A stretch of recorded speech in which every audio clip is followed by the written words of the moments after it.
Welcome to Between the Lines this Thursday night. We're not to August yet. It's the 20th of July. So we're getting there. We're moving ahead. We've been talking to a lot of important people and trying to figure out what's going on. I did complain about potholes a couple weeks ago, and I see some potholes being repaired, so that's a good thing in Oak Ridge. Now we're fighting over roads and industrial parks and doing some sense. County Commissioner Michael Foster's here today, and I've known Michael since he was a little kid. His dad, great servant of the public schools. Larry was a good guy. I still see him over at Apple Blossom. He loves Apple Blossom. He does love Apple That's Blossom. That's where he gets his lunch a lot of times. And Katie and the kids are good? Everybody's good. And summertime's fastly going away, so my son's on at a camp with my in-laws this week, and the girls and I and Katie have been at the fair, so we've been enjoying the six best days of summer. Michael and Katie have twins. They're going, it's a rising pre-Kers. Right, yeah. God, I'd love to have those days back. I say they're 4 going on 15 is what I say at my house. We took a picture of Caleb. I should give credit where credit's due. Sabre keeps a picture of Caleb and posts it every year since pre-K, and this is the 12th. What do you got, 12 years, right? So 14? Well, I figured it out. But anyway, it's just amazing to go back through that and look at all of that. You enjoy it while you can. They grow fast. They do. They do. And your son and your twins. County Commission, 1 year almost. Yeah, coming up on 1 year. Kind of hard to believe it's been 1 year. A lot of things going on. I was looking at some of the highlights of the meetings and the different things. And Quentin's a contained community like Oak Ridge, and it's easy to kind of keep up with Quentin because, you got a council, but you got, it's the same guys. You got North Quentin, South Quentin. It's pretty easy to, Core Hills, come on in this way. Let's go out towards the interstate, and a lot of needs, but gone a lot of years in Quentin they have without a tax increase, and now here we got a. County's gone a lot too. I mean, the revenues, the new revenues. I saw John Alley the other day and talked to him. Amazing how much homes have gone for, increased revenues, a lot of building. I don't think we're going to have a revenue crisis anytime soon, but who knows? You're on budget. I'm on budget. You're on there with my wife. I am. Okay, and there's some other people. Sabre, we have a good budget committee. We feel like it's a strong but committee. it's a young group of people. Yeah. I mean, they're smart. They're in the old days. Yeah, let's give old Fred $2 million. Let's give you got to measure it down. You got to measure it down. There's 8 of them. You got to figure out what's important and pass it on. But I agree. I think it better man. I'd like to see the opioid money used for treatment. Well, and and I wasn't think happy that's with that. But that's if you don't have any other options, they're going to do what's in front of them. So I think you guys got some options there, and I think Judge Spitzer and the district and other things will come up with more options. I think that's what money's designated for. But I'm just thinking through the budget. Our budget was so clean. Y'all did such a good job with it. I can't think of anything else. The sheriff's increase was necessary. I've been traveling in other counties, 20%. We had Rome County Mayor on here last week talking about how they had to negotiate it out and help, and they ended up with 20 in Knoxville, and it's just hard to keep anybody. It really is. And I mean, even in my previous stint with the city of Rocky Top, that's right. I mean, officers would leave, and we had to do the same thing. And you want to, and we did, and we gave raises across the board. So that was important for I think budget and county commission to make sure we gave raises to all employees. But the sheriff's department, because of who you're competing with, and that there is a small pool. It's not like the old days when there was a lineup set up to, you had 50 applicants for one position. Now you have maybe one. And then if you're lucky, they're certified. If not, you've got to send them to the academy. And so there's a lot of costs related to that. So it was necessary, I think, to get our pay up for our officers. I wouldn't be a jailer for $25,000 a year. It ain't happening. I mean, it's a high-stress job with a lot of rules and regulations. As we always say, the judicial system, there's courts of record. You can do a lot in Sessions Court and get away with it because somebody will fix it. But in juvenile in the 2 states, you can't. Same thing. I mean, everything. Am I going to get sued? Am I doing things correctly? Contraband. That's a tough job being a jailer. And I think those people deserve raises, and I think most of our officers have. And we've got to hold people in. I mean, if Social Security people are getting 8 and 10%, thank you for that, by the way, and other people are getting other things, and you got to be competitive. We got to be competitive, and it'll catch up with us someday. But I think right now we've got to go out and make sure that Anderson County, we're just using Sheriff's Department as one example, doesn't allow its trained officers and people that have worked for it to go to some other county that'll pay them more. Well, and I think that's the biggest thing too, is you send somebody to the academy, you get them back, and then as soon as they get back, they get a job offer for somewhere else for $2 or $3 more on an hour. And those people that have families, they can't turn that down. And so you don't want to become the training ground for other departments. You want to make sure you're keeping good people at home. And I think that's one of the things with the pay on longevity for the officers. I think that's going to keep a lot of our good officers here instead of jumping ships, because they know the longer they stay, there's increase in that longevity pay. So, and I think that's something that I know HR is looking at trying to do for the whole county, so we can keep people and not have to retrain, because there's a lot of costs associated with retraining people, hiring new people. Oh, yeah. And you want to keep good staff. And I think one of the things they did too, they looked at the benefit package this year and kind of made some adjustments to that to make that a little bit more cost efficient, and help where they're more of their pay is actually staying at home, because we know it's staying at the grocery store and it's going to every other thing that cost has gone up this year. And I know people, even with the pay increase, feels like they're taking a pay cut because they're not getting to keep as much as their money when they go to the grocery store and the gas station. I was looking at your resume. I didn't realize you had been in Lake City that long. I call it Lake City, sorry. Rocky Top, Lake City. I call it Lake City now too. They don't pay my paycheck anymore. So yeah, but you were there 5 or 6 years. I was would have been 8 years come September. Yeah, so 7.5. I can remember way back. People don't realize in 1959 they won the state basketball championship against everybody. Anyway, the Were Lakers. you on that against them? Katie was the first to call me old. You remember that story, right? I'm just kind of checking my dates. Remember we were looking at the literature and Katie says, you don't understand it because you're old. And now here you are picking on my 59 team. So I guess the Fosters have got me surrounded. But they're both right. I am old. I'm tired too. I was on the 73 team, but we did pretty well. Went to semis. Tell me about your new job.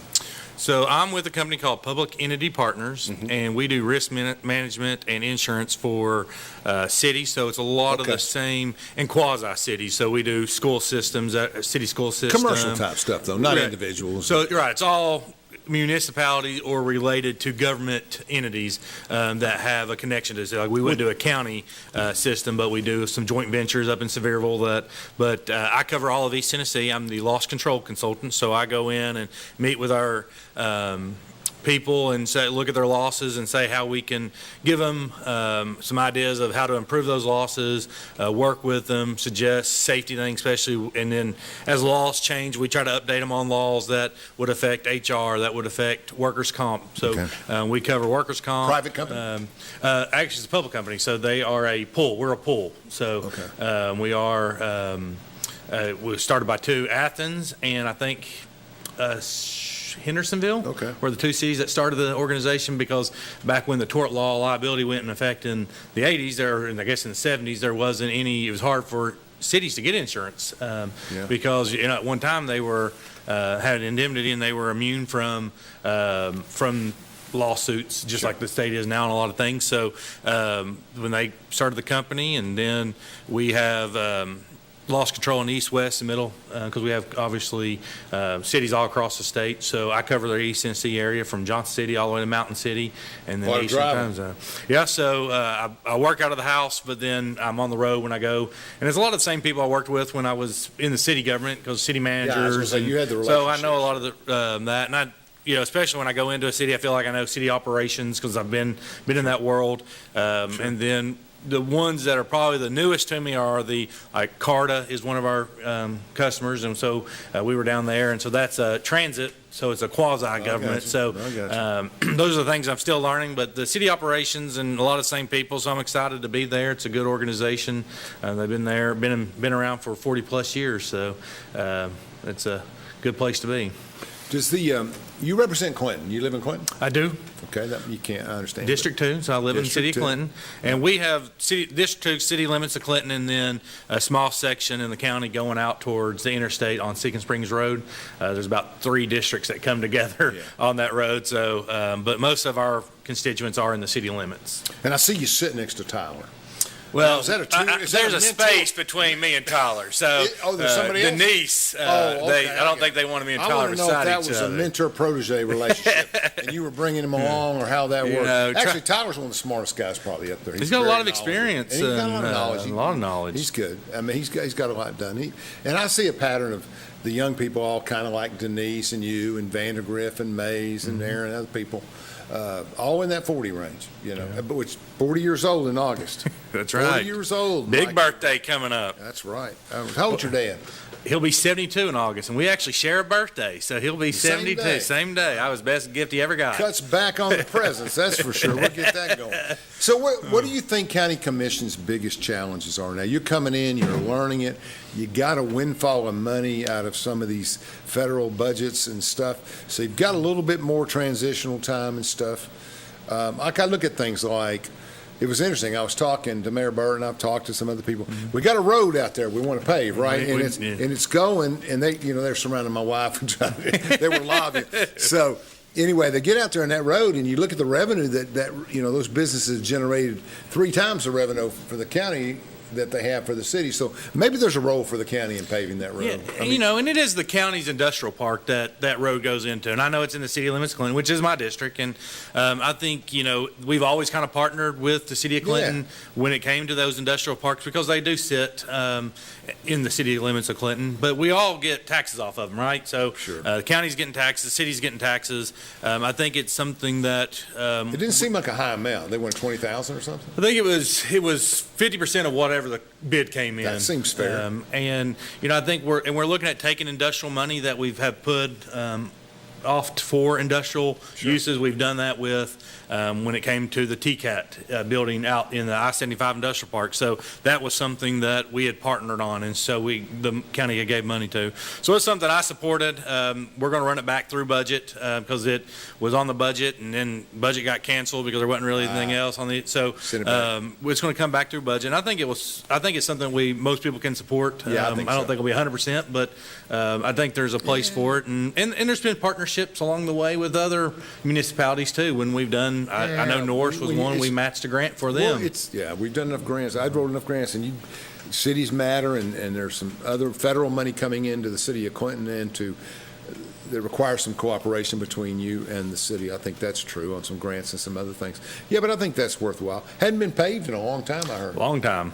And a lot of traffic. And that's the road that comes right off of the Charles C. Yeah, J.D. Yarnell Industrial Park Drive, which also is my grandfather on my mom's side. So J.D. Yarnell was my grandfather. So maybe there's a little pride. You kind of bound in on that. Yeah, right. On that one. Family tradition there. But you better vote yes. But one of the things I think you asked about the kind of going forward, as a county, I think one of the things we're going to have to look at, because there was some things that, budget-wise, we have money in the bank, so it's prioritizing what we want to spend money on. How does that look for the future? Because at some point, the money will slow down. Obviously, we've had a lot of new homes come in. Some of that money's not reoccurring. Correct, and you don't want to spend non-reoccurring money on reoccurring things. So one of the things we looked at, EMS, what is the plan for the future with EMS? How do we fund that? Because that is a group that we've had to do one-time money for.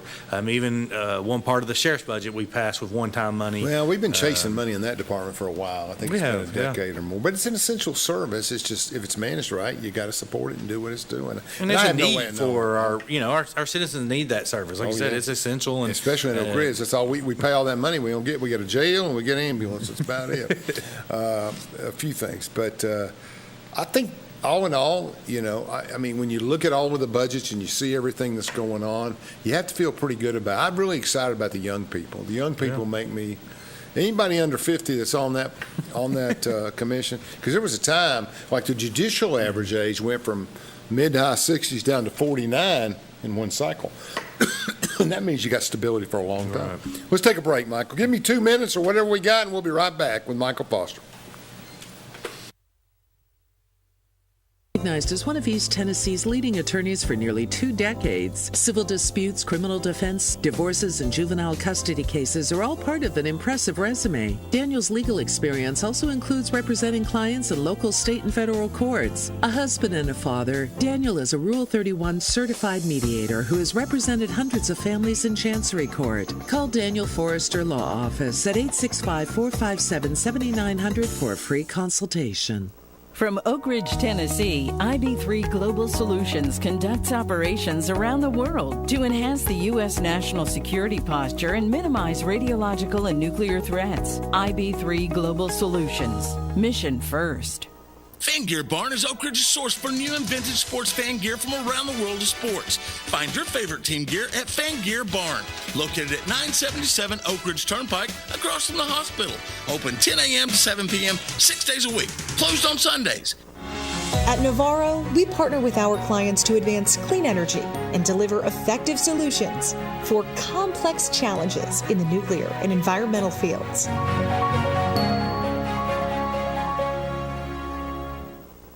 When should you get tested for COVID-19?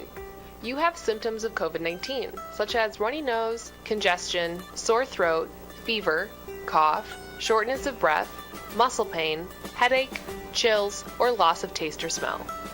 Current testing recommendations say everyone should get tested immediately if they have symptoms of COVID-19. If you have symptoms, be sure to follow recommendations about how long to stay home and away from others. For more information, visit our If You Are Sick or Test Positive webpage.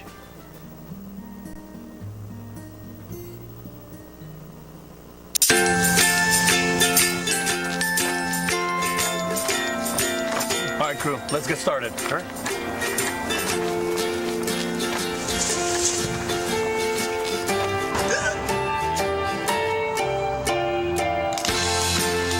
Don't ignore the law. You must call 811 at least 2 to 3 days before any digging project so you can avoid hitting our essential buried utilities. For digging projects big or small, make the call to 811.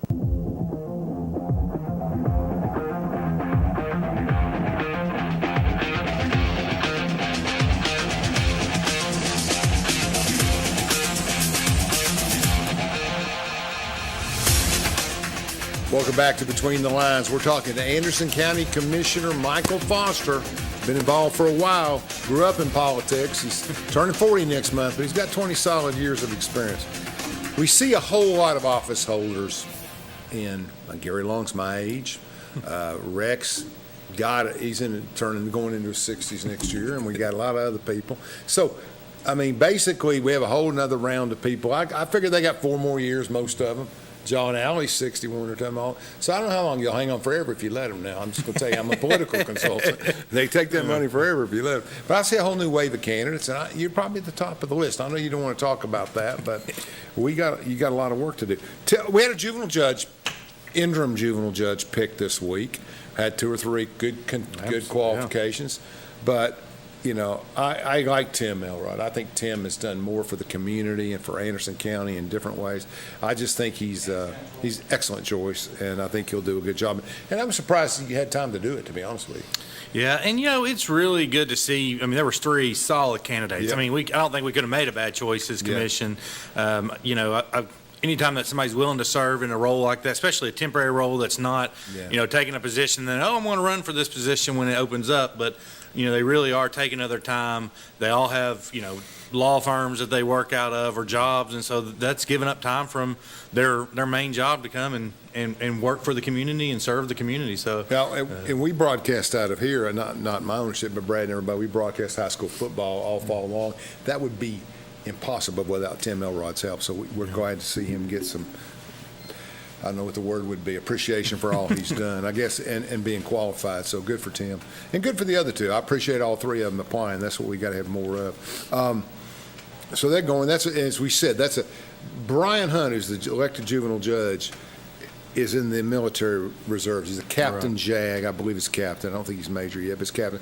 And he has got to go on assignment for 9 months, called up for 9 months to go on assignment. And so Tim's going to sit in and handle that period of time. And we really appreciate, I want to say, Judge Hunt for his service to the country, and obviously, you know, getting called up, that takes him out of his career of being the juvenile judge for a while, but I appreciate his service to the country. Were you the salary's in the code? You can pay Tim, right?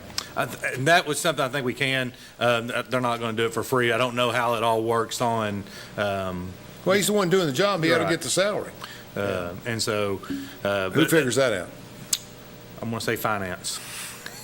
But don't you have to approve a certain amount of money? Yeah, so when we look at stuff, if it comes through budget, we'll look at it, but there is the code, obviously, for general sessions, or for general sessions, but for juvenile, it's a county position. Money's already there. Right. I got it. How much of that money they pay out?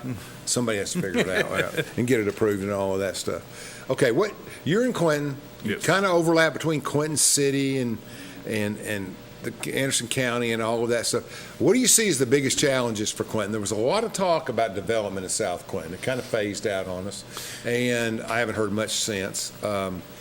Downtown, I mean, the Daugherty building, there's 100 things going on, but tell me what's happening. So I think, when you start thinking about Clinton, and one of the things we talked about earlier was the industrial space. There's this, we're out of the industrial space. I think you continue to look in housing. I mean, there's not a lot of places for new development with housing.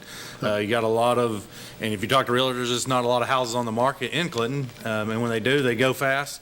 So go fast everywhere, yep. South Clinton's probably the area that has the most land with infrastructure there, where you could build a subdivision, where you could do water, sewer, but there's just not a lot of places in Clinton that have a lot of. What about the interstate out there? And going out to the interstate, you've had a new subdivision go in behind kind of there where Walgreens is, Hunter Trail, that area, that one right by Anderson County High School.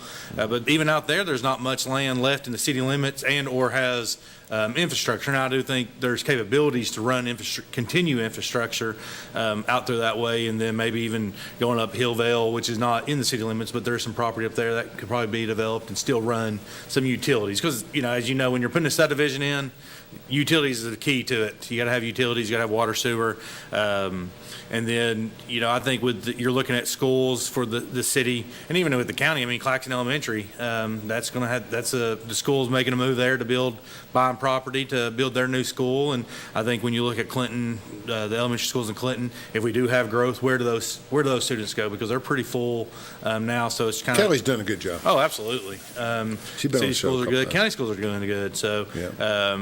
I think it's important and as the county commission that serves that area, and I think the same thing you say about the people in Oak Ridge, we want to partner with the cities and how we can work with them and how I can work with the city. Because a lot of the calls I get, the issue is a city issue. And so making that call and having those relationships to be able to pick up the phone and say, hey, I got a call from a constituent, they got a concern with this, and then putting them in the right contact with the people in the city, if it's a codes issue or if it's paving. I know you mentioned paving here in Oak Ridge and patching holes, and those are the things, and having those I don't get it. I lived in Pittsburgh, New York. I've lived all over the place between my 21st year and my 40th year, and I don't see, we don't have any weather. I don't understand why. Now, my wife is smarter than me. I think everybody on the county commission would agree with that, but it has to do with the way the roads are laid and the weather and all of that kind of. She explains it to me, but I just don't get, because in the old days back in the 80s, we had guys in Pittsburgh. They'd come down here and buy a used car in Tennessee, drive it back and sell it to somebody because the undercoats and you know what I mean. We didn't have the winter down here they do up there, so their cars were in better shape in a used capacity. Just kind of hustler used car guys. A lot of rain, obviously with the rain and storms here. I didn't think of that. Your runoff, you got a lot more development now, so the runoff has. So you start thinking about that. There's more paved areas, more water runoff, sewer lines, water lines. So aging, asphalt just doesn't seem to last as long as it used to either. So, but I'm no road expert by any means. I just know that roads are one of those things you got to make sure they're paved or people ain't happy. What did J.D. Yarnell do? So he actually helped. So he was the county judge back before they were county mayors and county executives. He served 2 terms as the county judge, and so that would have been 16 years. So they'd been 8-year terms back then. Mm-hmm. So it'd be like county mayor, but they were 8-year terms. And one of the things he actually helped develop the Eagle Bend Industrial Park. So he would help recruit the first industry there, and back many years ago. A few years before my time. I got there during the bowling years, and in that situation. Oh, well, that's interesting. I was just thinking about that because some people, there've been like a bunch of road superintendents, and there's been some clerks, and a lot of their sons and grandsons are in the business, in the government, which makes sense. We get a lot of rap for. I mean, county governments and around the state get a lot of criticism for what they would call nepotism. It isn't really technically nepotism, but it passed down in that situation. But you grow up around it. Yeah. People don't understand. Their children grow up around it in the courthouse, and when they get older, they want to, you kind of want to do what your father did or go to school. I sure didn't go in the school system. So my dad wanted me to be a teacher, and I was real quick. And I love what our teachers do. I was not cut out to be a teacher, and so no patience for the kids. Right. I love my kids, but you don't want me to be babysitting and watching other kids. It's just not my strong suit. Katie, we're going to leave that one alone. Yeah, I'm going to let my wife is a kid Let expert. that go, Katie. I'll get some input on that. What about what's the Oak Ridge people want to know? Quentin football. Okay. Keith is a senior now. Yes. Division I prospects potentially. Is Quentin going to be a lot better this year? I saw Severs in line. What did Severs say? Because love he don't talk. Him and his wife were in line with me yesterday. Dick's good, and their son's got another year. Yeah, he's a big kid. A big, strong kid. Yeah, saw him. His dad's pretty strong. Oh, he is. Yeah. He's a lot stronger than his uncle. Is Tyler his uncle or cousin? Is Tyler in that mix? Yeah, Tyler's. Yeah, Tyler. So I guess they're cousins. He's a lot stronger than Tyler. Better football player too. Was in 6th grade. He's doing his thing. So I don't know. I was just wondering, Oak Ridge Quentin, could it be competitive this year? It was very competitive last year. Remember, it came down to a fourth down play. Remember, there was some controversy there, but we won't talk too much about that. But it was a competitive game. In the third quarter, didn't they get out on them in the fourth quarter? Still close. What was the final? I don't remember the final, but it was close. It was only maybe a touchdown or two. A touchdown. Brad, what do you got for us? 7 points. Yeah, how much? See? It's 21-14. 21-14. Okay, See, I told you got me on that. So now you're at home. Yeah, home. Yeah. New turf field there. I guess this is year number 2 or 3 on it. Nice facilities. And, I think Clinton's obviously made improvements each year, it looks like. Last year I think some defensive issues. He's done a good job, I think. Yeah. They can score points. They scored points last year. You got to be able to stop some people. You look at that Campbell County game. Got to get deeper. Got to get deeper. But their student population is about the same as Oak Ridge and Anderson County. All three are the same. So Anderson County's got a full-fledged recruiting program. It's kind of tough to compete with that, right? But they do a great job. They do. Congratulations on the big state was that a great state game? title. Yeah. I go to Richie Noah every once in a while, and I kept telling him 25 is a different kind of player. I watched that kid. I watched his son in Naval Academy now. I watched that son, and even though I wear a lot of orange, I have season tickets to UT, I do everything. I'm a Notre Damer at heart. I've seen your post. Yeah. So between the two, I have a pretty full schedule. But Navy opens with Notre Dame in Ireland. Okay. So I said, I asked Richie going over. He said, he didn't know. But are you going over is the question? No, I'm not going to go over. I'm not going to go over. Cars are already banging me up. I don't want yeah, right. You they won't let me fly the plane, so it's good. But I want to go. My wife and I want to go. That'd be a great trip. We just got to go. We haven't been to Ireland. I got family, and we got a lot of people involved. But we want to go. She's so busy, though. She works all day in probation. My work's at a desk and a phone. She works all day in probation, of course, and then she has to do the county commission. She takes it seriously.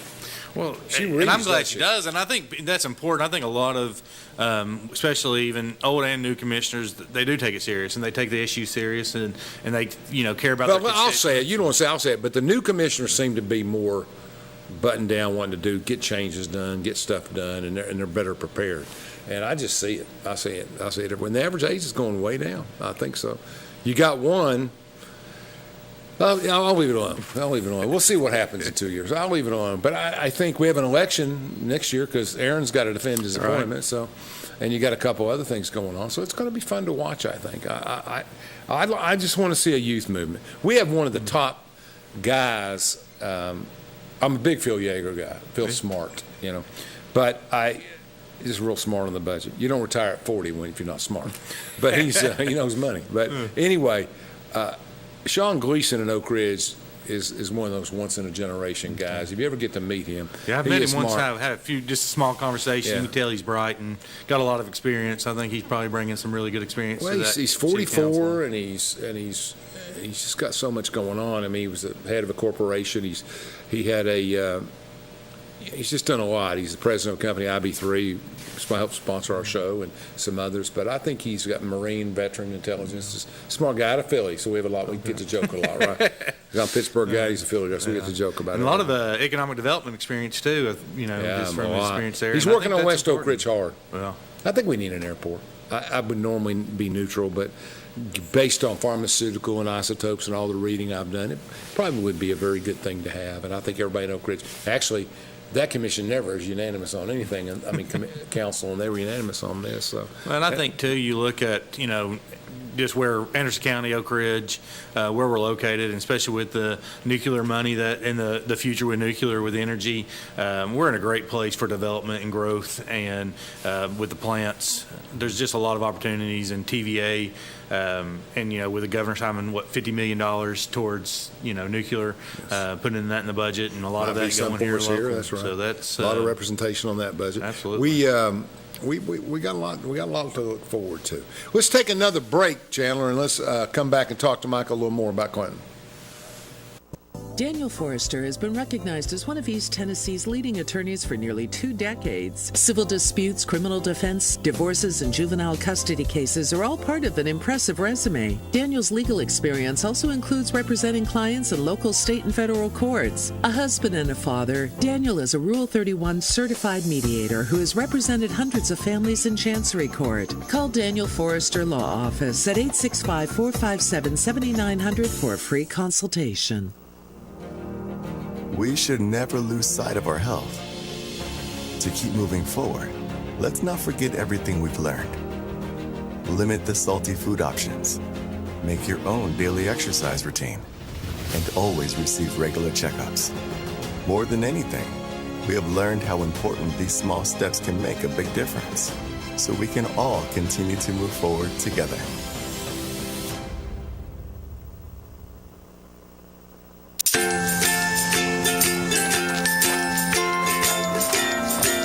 All right, crew, let's get started. All right.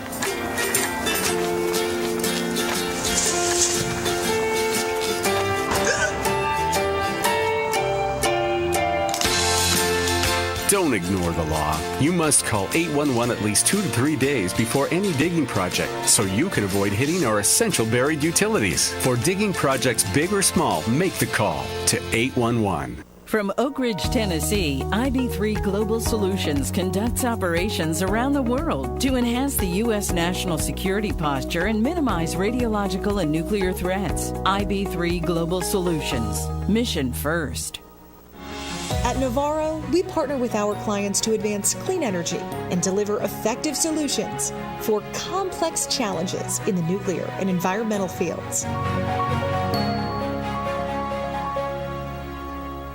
Fan Gear Barn is Oak Ridge's source for new and vintage sports fan gear from around the world of sports. Find your favorite team gear at Fan Gear Barn, located at 977 Oak Ridge Turnpike, across from the hospital. Open 10 a.m. to 7 p.m., 6 days a week. Closed on Sundays.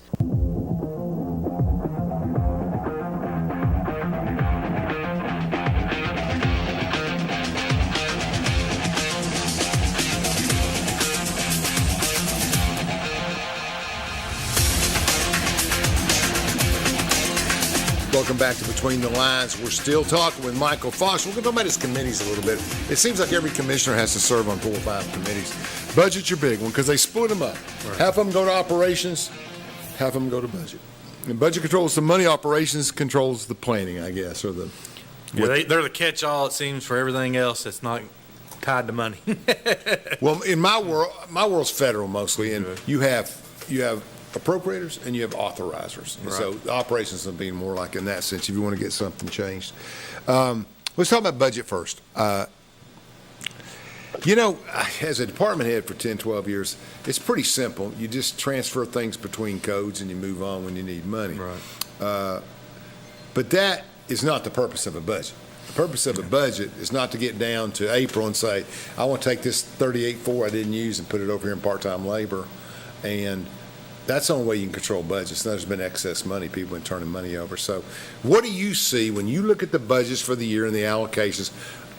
What are you and others watching for to control that budget? What will you be watching in each person's department? I think the one thing we look at is, especially when things come to budget, if it's a transfer from a line item, let's say office supplies to not really data. Let's say data at office. You're not really looking too much at that because those are things that, okay, what they had to use money for? It's new money, reoccurring money. Because sometimes you'll even, somebody, we need to move something to part-time because they ran out of money in part-time because they had a full-time position they couldn't fill. So, okay, well, that's not new money that we're spending. It's just from a code that we couldn't fill a full-time position compared to, hey, I hired a new person. I want to use my part-time money to finish full-time money. Well, then next year, are we needing an increase? So is there going to be an increase on next year's budget when we look at those kind of things? A lot of the stuff, and our finance department does a really good job. Robbie's good. And Robbie does a good job of that. A lot of experience with that. Almost 30 years. And so a lot of things that come to us, he has an explanation for it. The department heads have to explain what they're transferring for. And, we get a lot of money that comes in, especially you look at some of the fee offices, they get money coming in a code that has to be used in another code. So, we do a lot of transfers where, okay, we're going to adopt this new money coming in, they're going to spend whatever on that data that they have. So we keep an eye on that. But anytime there's a new purchase, one-time money, is it one-time money or is it multiple year money? Are we, are we financing something that's going to continue on? I think that's something we all kind of keep an eye on. Because we understand things pop up. There's an emergency situation, and it wasn't in the budget. Okay, it's one-time money. We're going to fix it. It's going to last us for the next 20 years. I think most of us have been on board with spending that kind of money. We've not said, oh, no, let's not spend that. But I think everybody's got a little bit of different, I've got a lot of experience from budget from being in the city, and we had a real tight budget, and so every dollar there wasn't a lot of extra spare money. But I've watched you guys, and you say no when you need to say no. In the old days, they rarely said no. But you guys come in and say, no, we're not doing that. I mean, I've seen it 3 or 4 times, and there's a sense of pride, I think, in doing a good job with that. And I think too, like our ARPA funds, we still have some ARPA funds to designate that we've tried to define use ARPA for our viewers. So ARPA funds are the federal money that came down on the American Rescue Act. That we got a large amount that was sent. But ARPA means what? American Recovery, yeah. Okay. AR. I'm with you. Okay. American Rescue Act money. Stimulus money. Stimulus money. Okay. And we've used it for projects one time, a lot of one-time money. Where it should go. Right. And infrastructure, water, sewer. Some had to be used for water, sewer related projects. I mean, Gary got a lot of money. And Gary got money. And we needed it. Helped us get caught up on a lot of road projects. And I think the next thing you're going to see is with bridges and some of the stuff with the state doing with their projects, kind of prioritizing getting some of their projects going again on bridges and repair, that there'll be some money spent for that, and we just got some new money from the state. Did we not do much is the idea that we didn't do much during stimulus in those areas? Or? Well, I think they just, when it first came out, it was based for infrastructure, and then they kind of changed the rules, so there's that loss of revenue that you kind of can use on really anything that's government related things. And so we gave bonuses to people that for working during COVID, that rewarded them and thanking them for their service. There was some things, so it just opened up a little bit what you could have a little bit more flexibility. But I do think, like you said, we gave money towards paving, and that Gary was able to get some more roads paved that weren't in the budget because we didn't. Paving's gone up, as you know. Everything else has gone up. Cost of paving has gone up. Oh yeah, and, sure it is. No question. But I do think with the state, they're looking to put some more money in locals to help with with projects, just to keep the roads moving and having more buy-in by the communities. We just got another $3 million from the state out of their budget as a grant, and we had to do a match on it, but $3 million coming back into Anderson County to do for infrastructure. So you're on the highway committee too, just kind of gradually sliding over from funding it to overseeing it. What role how many people on the highway committee? I think there's 5 of us. So we've only had one meeting. It's one of those that's not, budget meets monthly. Like nominated. Unless, right. And then. Something needs to be done? Something needs to be done. You call a meeting. So budget's obviously a standing meeting. Operations, those are standing meetings. We didn't have a budget during July just because brand new budget. There wasn't a lot of transfers to be made yet, since we just about 4 days into the new budget. We had 2 holidays during that. They'll find you. They'll find us. Say August will be pretty busy. And then, we look at, so you look at those things with highway. If there needs to be a meeting, they call. Just like I said, nominating. There's a lot of those that we don't have standing. Rules is one that I'm on too, that we it hadn't met in 2 years, and now we're meeting monthly because we are reviewing our rules. Had to do some changes, wanted to make some changes, and I don't think anybody would understand what rules does. I mean, the rules are what? So give me 3 or 4 rules. Yeah, so the County Commission has a set of rules we follow for our meetings. The agenda, where do citizens speak at, how many times a commissioner can speak, what topic does it go to? Time is the key. Get them down. Get them down. Get those meetings a little bit shorter. I mean, what was the deal with people coming into the public segment 3 weeks in a row and talking about, libraries? I get it. You got one opinion or the other, but I'm not sure. And I told Josh this, but I'm not sure exactly what the format should be and how many minutes they should be allowed to speak. And we do allow citizens 3 minutes to come talk about anything on the agenda or not on the agenda. And I'm talking about both sides, right? Not Both one sides. side. Yeah. Okay. And there's things too. You look at if it's a lot of people there to talk about. Is it something we need to send to a committee so a committee can take more time? Because we do try to run things through the committee where people tend to have more time to talk. There's not as long of an agenda, so you have more time for discussion compared to county commission. You've got agendas from 6, 7 committees, and if you spend 30 minutes on each of those or an hour on them, you could be there from 6 till midnight, and sometimes we've had to be there that late if there's something to do. So I think it's the Rules Committee's looking at how we can have things flow better. Is there a way to best keep people following the rules? And that's commissioners too. We're only supposed to talk one time on a topic. And the chair has a lot of leeway to let somebody else speak if they want to speak twice on a topic. And when that debate ends, when we call for question.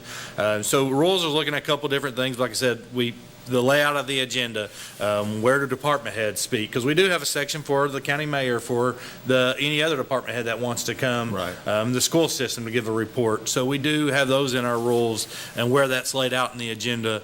So the Rules Committee is basically for the functioning of meetings and government. It's not necessarily for what time somebody should open in one office? Or correct. It is for county commission rules that we regulate ourselves when it comes to not state statutes, but when it comes to how we're going to Robert Rules of Order. And so the Robert Rules of Order we follow unless we have a rule that states otherwise, and we follow our rules if there's that place.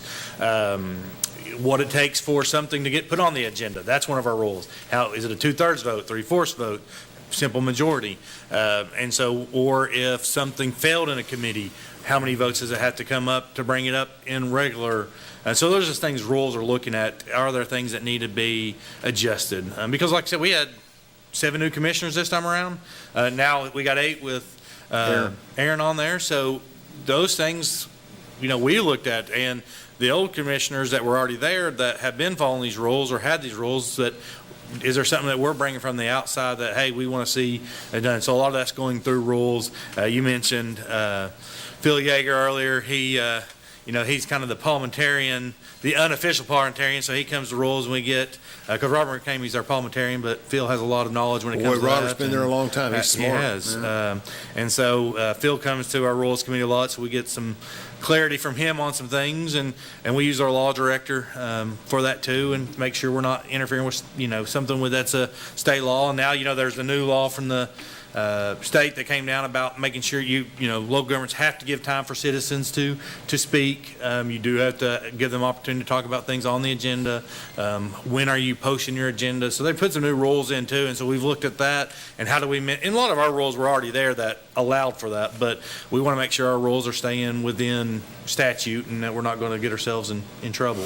Tell the people what a consent agenda is. Consent agenda is an agenda that items that maybe we call non-controversial or that majority of the people will support. So we put it on the consent agenda. We vote on the consent agenda. We don't have to take it line item by line item compared to, we do a lot of our. So any commissioner can pull something out of there. Correct. So if there is something on the consent agenda that a commissioner wants to discuss, if there's no discussion on the consent agenda besides if somebody wants to pull it off, we do a lot of our resolutions that are congratulatory, honoring somebody. We do all that during the consent agenda because no one's going to vote against, recognizing, somebody retiring or something like that. So, and if somebody does have a question on it, we will pull it off. We have a lot of our minutes from our committees that are like non-voting committees or like non-committees that don't really make kind of decisions, or if their committee is just a informational kind of committee, like we have the fire commission. They don't have any authority to make decisions, but they can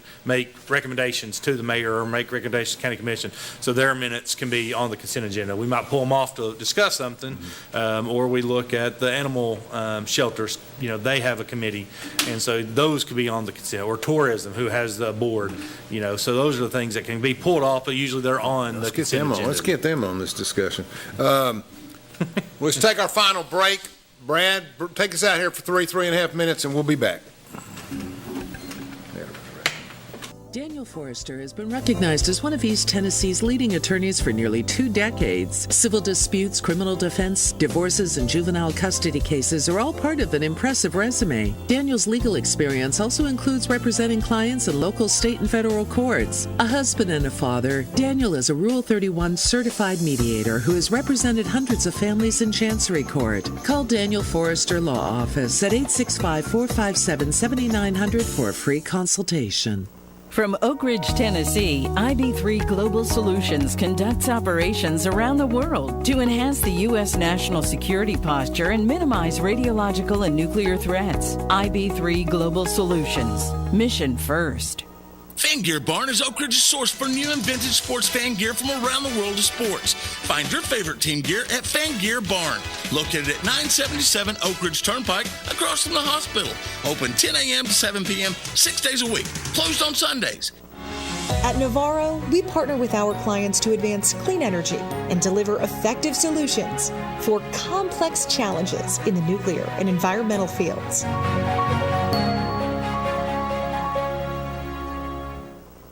When should you get tested for COVID-19? You have symptoms of COVID-19, such as runny nose, congestion. Daniel Forrester has been recognized as one of East Tennessee's leading attorneys for nearly 2 decades. Civil disputes, criminal defense, divorces, and juvenile custody cases are all part of an impressive resume. Daniel's legal experience also includes representing clients in local.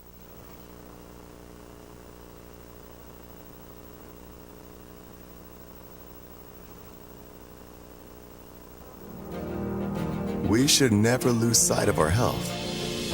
To keep moving forward, let's not forget everything we've learned. Limit the salty food options. Make your own daily exercise routine. And always receive regular checkups. More than anything, we have learned how important these small steps can make a big difference, so we can all continue to move forward together.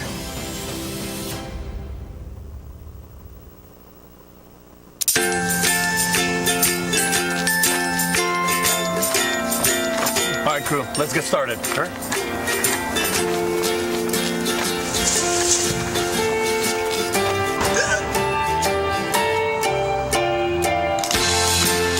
Don't ignore the law. You must call 811 at least 2 to 3 days before any digging project, so you can avoid hitting our essential buried utilities. For digging projects big or small, make the call to 811. From Oak Ridge, Tennessee, IB3 Global Solutions conducts operations around the world to enhance the U.S. national security posture and minimize radiological and nuclear threats. IB3 Global Solutions. Mission first. At Navarro, we partner with our clients to advance clean energy and deliver effective solutions for complex challenges in the nuclear and environmental fields. Fan Gear Barn is Oak Ridge's source for new and vintage sports fan gear from around the world of sports. Find your favorite team gear at Fan Gear Barn, located at 977 Oak Ridge Turnpike, across from the hospital. Open 10 a.m. to 7 p.m., 6 days a week. Closed on Sundays.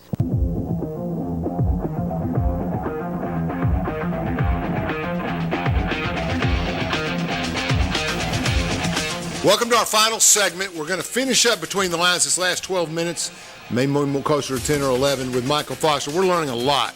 I want to talk about 2 things that have been controversial, or at least, first let's talk about tourism. That's been very controversial. So the way I understand it, I don't follow it much, and Sabre doesn't talk much about things to me because she knows I don't know anything. So, but apparently tourism was going to sell their building. This is one of the examples of the young people being strong. Sell their building and move in with the chamber. The cost was excessive. The commission didn't like that idea. So there were some other things. So I guess if you're a Clintonian, you're going to support stuff like that. But overall budget, it seemed a little bit disproportionate. I don't know how much tourism. I have friends in tourism. They say it's all online now. I mean, it's just so much ad placement and everything. You don't need as much. So rather than debate the worthiness of all that, what I really want to know is the building's sold, the original loan's paid off, the other money's in the county coffers.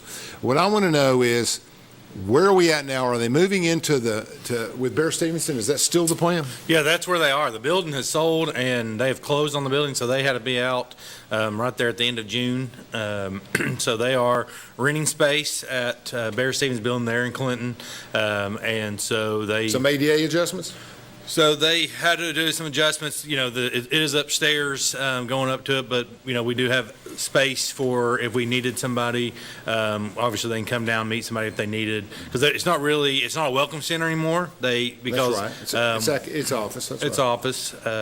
And so they are renting that space. And like I said, we sold the building. Hopefully some development will come out of that with selling the building. Tax revenue, sure. Because that is something that I think when we looked to sell the building, it was to originally, obviously, was to move in with the chamber, and because they do a lot together. But then when that didn't pass and kind of regrouped, and we did sell the building, so we think hopefully there's still some development opportunities. Being out by the interstate, you would think there is with no one spending that kind of money without just to sit on the property. I wouldn't think so. Yeah, and they didn't buy it for the building, right? They bought it for the property. That's exactly right. Okay. And so tourism, and it's still alive and well. Yeah, and tourism, and Stephanie is great. She works hard for tourism, and she knows the business. And one of the things people say, it is online. A lot of it, there is digital marketing. But you got to have somebody that knows the industry and knows and do the events that we have and have the hands on the ground. Because it's not just visitors coming to stay at North Lake. It's coming fishing tournaments and Windrock, and so there are promotional things. Windrock's grown big. Oh man, and it really has, and they've done a really good job of promoting and their growth. I mean, they've added on to their campground out there, which is more revenue for the county, because now the state's collecting the hotel motel tax, but the short-term rental is being collected by the state and then sent to us. So that saves. And there's some industry there. I mean, Scotty and the guys up there, they got the school going. There's some other stuff, and I don't have a feel for how many people a year come in there, but it's in the thousands. Oh, it's in the hundreds of thousands. Is it really? Yeah. They ride that park? That many people come visit. They have. But that would be like 500 a day, or so the trails accommodate that? I mean, they got a lot of trails, but they have over 100,000 people visit a year, which is crazy. And their campground stays busy. Well, it's better than being on your phone all day. Yeah. So I guess when you have as many acres they do and much land, you can spread a lot of people out. 3 counties or whatever. Tell me about the senior center. How's it doing? Senior center, that's going good. We've put money aside to do some rehab. There's the kitchen. It's been a little bit slower to get that project going than I know the seniors would like. And got stopped at the Anderson County Fair last night. Got asked about it, but we have approved the contract and the people that put in the bid. We accepted the bid. We've added on some things that we had. When we did the bid, it was for the kitchen, but we also asked them to price and put in for options 1, 2, 3, 4, and 5 if there were some things while they were there because a lot of times your cost is it's a lot less if somebody's already there, because the mobilization is a lot of your cost when you're doing construction. And so if they're already there, can we get a break? Well, I know commission approved 3 different upgrades they needed, 3 different things, and I don't know what all they were. That's the question I've got at budget, because I got asked last night, so I'm going to ask about it when the construction will start. So we've approved the bid, it's been to commission, we've approved the money, it's just getting a start date. Well, I'm going to talk about your most important board. You got rules, but you're on the beer board. I am on the beer board. So how many people on the beer board? I think there's 8 of us. And you basically regulate who can get a beer license and who can't. So all beer, and we talk about alcohol beverages, anything that's less than 5%. Yes. And so that's regulated locally. So the beer boards and things outside the city limits, only for the county. And that could be a grocery store. And so it could be on premise. So a restaurant that was in the county, or if it was a grocery store or something, that would be what we call off-premise, that you're picking up your beer and leaving with it. So we regulate that. How many businesses in Anderson County sell beer either in a restaurant or in a store or in any kind of store how many different businesses are on the charts in Anderson County? I'm going to have to ask Jeff Cole that. How many would you guess? I say there's probably 15 beer license. Is that it? Because, and just because of most of our stores and restaurants are in city limits, so that's all through. And maybe you were asking for the county. Yeah, I got you. I thought you were asking for the county. But, yeah, if you count all the cities, you're talking. Oh, yeah, hundreds. But when you say 15, you mean outside of Clinton and Oak Ridge? Correct. Because, City of Norris, well, yeah, and Norris would have their own beer permit because they're in the city limits. But you're talking like the Dollar General in Claxton. Yeah. They have a beer permit. That's through the county. Yeah. And the Weigels and the bar there, whatever it's called. Yeah. So little places like that would have to go through you. Yeah, if they're in the county, they would go through us. Weigels there on the highway in Claxton, that goes through us because they have a beer permit. So we don't have a lot of new beer permits because we don't have a lot of new. How long have you been there? A year? On the beer board? 9 months. So no names. How many beer licenses have you pulled in a year or revoked? None. But have you suspended any? We haven't had. And so county, when they do compliance checks, if somebody's for the minors, we have not pulled any since I've been there. Now, when I worked with ASAP, that was one of the things we partnered with them, with the beer board, and did a lot of their compliance checks and kind of helped with those. And they had I remember one that was out Clinton Highway. They had a pull. So how's your old boss doing? Stephanie, right? Yeah, how's she doing? Where's she? She's doing good. She has a consulting firm. So when she left ASAP, she has a consulting firm, and she does a lot of training for coalitions, and she helps with the state. There's a state coalition that she helps as the executive director on that. So she does a couple things, but no, I don't see her as much as I used to. And then ASAP has a new executive director just recently, and I saw a post on that. Yeah, Kayla Sanderson. She's married now. I don't know her new maiden name, or that's her maiden name, but she's a local girl from Anderson County and came back home to fill that position. Good organization. In Saber's district here in District 7, we have the Justice Center. They do a great job. Most of them do a great job. We need more. I don't know what I'm looking for. I mean, counseling. I think Russell and Dave have something going at the jail in one of the pods. They're converting it. Is that correct? Well, and we just got the new money for the grant, the violent crime grant that is out there, and that's one of the things we talked about, the opioid money. I think there's a lot of opportunity. I know you talked about treatment. I think there's some money there that needs to go to prevention, because a lot of that on the front, especially the money that's designated, because there's some of it needs to go towards recovery of the county and the money we put into it, and there's a lot that needs to go into how we can help citizens and we're talking generational use now too. So really need to look at some prevention money and how we can prevent kids from starting, and because we know once you start there's a high recidivist rate on that. Thank you, Chandler. 3 minutes to go. We've covered a lot. Where do you see yourself in 10 years? Don't play the humble marker. Just tell me what you really want to do. You see yourself staying in political service? And that kind of I think so. Obviously, I like being on commission. I like serving. I'm going to be in Anderson County unless something happens and I get a nice offer to go to the state. But I love Anderson County, and Anderson County will always be home. My kids, I'm from here. My kids were born and raised here. I converted my wife from Middle Tennessee, and this is home. And she loves Clinton and Anderson County. Well, that's a nice area, really. It is. Good people. West is doesn't have the Smoky Mountains, Middle Tennessee, some of that stuff. But I'm graduate MTSU. I was there 4 years, 5 years. But it's a different kind of environment. Where do your kids go to school? Clinton Elementary is where my son goes, and then pre-K on that. And then my girls will go to North Clinton. That's where the pre-K is so they start pre-K in August. So that's had a great history up there too. I mean, it's kind of like Briceville. It's had an amazing success story in North Clinton and the challenges. And good people there. Good. I can't say enough about the teachers and our administrators in both the city and county schools. I mean, just good people and good leadership, and really, we got a lot of. Like I said, Anderson County is a great place, great community. Folks, Anderson County Fair is still going on tonight, tomorrow night, and Saturday. You guys get out there. They've had good crowds. They have had good crowds. And weather actually has held off for them. Yeah. So hopefully this rain will move out. We had a little bit yesterday, but the senior event, it's 300-400 seniors. It was huge everywhere. Crowd. It was everywhere. So that's a great, it opens every night at 5, and I think it's open till 9. 10. Unless you're a kid. Bed at 9, or for us grown-ups who are waiting to get to bed. That's melatonin kids, time. right? It used to be Bud Light time. Now it's melatonin time. That's what that time. We were there till about 10 o'clock last night and wore my kids out and wore me out. Yeah, the little ones can go forever. Yeah, and mamas go pretty good too. But they're looking at you like it's time. It's time. Yeah, Let's wrap it up. I get that. My wife thinks I talk too much when I get out there. Yeah, it's what your job is. We got to talk to the people. You got to get out there and talk to the people. I appreciate you coming on. I've known you a long time. I'm glad you got out of Rocky Top. That's a dead end. Sorry.